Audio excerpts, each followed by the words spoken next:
วัดพญาตาพระเดชพระคุณหลวงพ่อพระใบดิกาสุชาติพระราชาโตบอกว่าให้เด็กวัดให้ลูกศิษย์วัดลงพายเที่ยวนี้จะชนะได้หรือไม่ได้พายโยนกันมาในลักษณะที่ว่ามองหน้าก็รู้ใจแล้วครับท่าน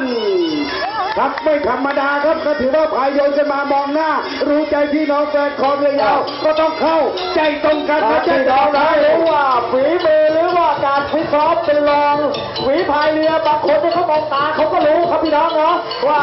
เจอกันมาหลายสนามเพื่อลูกผสมแล้วมันไม่เกิดจะดีขึ้นก็ต้องอ่อนข้ออ่อนน้องทำตนเรื่องจากทำท่าจะป้อแปรลงไปด้วยกำลังคนที่มีพละกำลังน้อยกว่าก็สู้ด้วย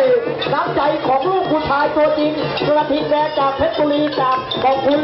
พร้อมด้วยเรือพรพยาตากก็จูงแขนดึงขาพากันเข้าเส้นชัยตามที่เห็นนั่นแหละครับ